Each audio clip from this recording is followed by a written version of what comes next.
Okay, so this build was strong, like way stronger than I thought it was going to be. And what it is a double swing build, you know, with a twist. Huh?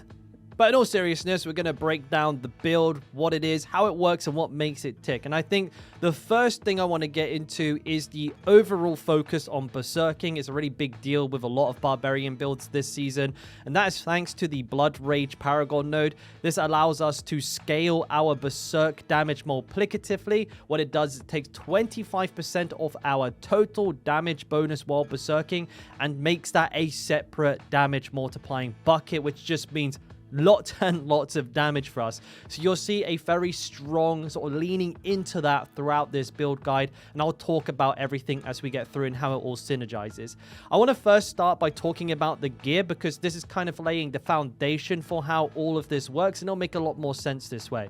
So the first piece of gear we have is the Godslayer's Crown. This is a unique helmet, and what it does is every time we stun an enemy, it pulls all other nearby enemies in and then gives us a up to 60% damage boost, which with this build basically means that when this procs, which is once every 12 seconds, we suck everything in and just one-shot them with double swing, because double swing absolutely claps. This feels fantastic and is an absolutely massive utility in tier 100s. And if you're wondering where are the stuns coming from, we have two sources. We have Ground Stomp, which we'll use at our own discretion to drag in elite packs and stuff like that. Now we also get a lot of ultimate cooldown reduction through tactical Ground Stomp as well, so you want to try and hit a lot of enemies with this anyways. Great, two birds, one stone. And then the second source of stun, well, that was hard to say, is concussion. And this means that with our attacks with double swing, there is a lucky hit chance that we will stun an enemy, which will also proc Godslayer's Crown, because we are using a one-handed mace in addition to our other weapon, which we'll talk about in just a second. We have Tybalt's Will. That is the second unique as well. This is a mainstay for most Barbarian builds, and what this one does is it increases our damage and grants us Fury every time we become unstoppable. And we have three sources of unstoppable. We have Rallying Cry, we have Wrath of the Berserker, and we have the new Vampiric Power Metamorphosis. This is insane. Now, you may have already noticed that this build has no resource generator. There's no basic skill in this build at all. We just don't need it. There's so much resource to be had here. So we have Tybalt's Will that's being procced constantly through all of these things, even in prolonged boss fights. All you have to do is keep dashing through the enemy with Metamorphosis, and you'll constantly be at full fury. We also have Double Swing itself, which when we hit a stunned enemy with it, will refund 25 fury as well. And I bet you thought that was everything, but it's not. Like I said, this build has a huge emphasis on berserking, which we maintain almost 100% of the time, thanks to Furious Whirlwind, which extends our berserking by 2 seconds every time we use this attack.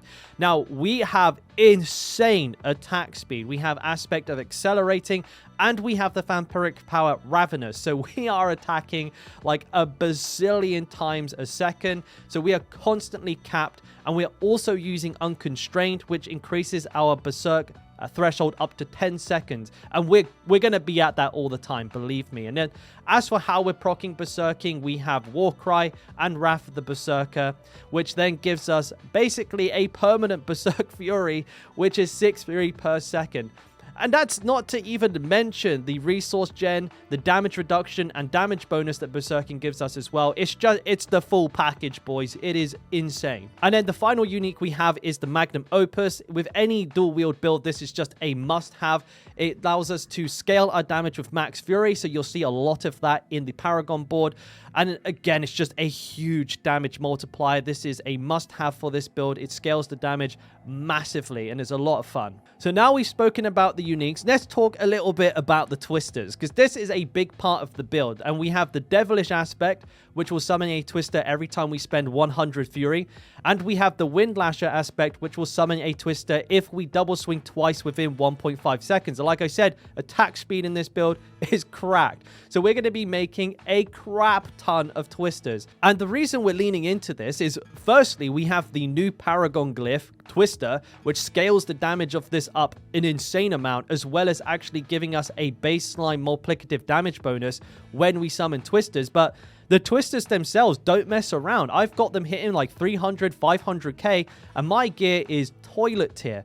I've seen people with like really optimized gear hitting up to 1 million with these twisters.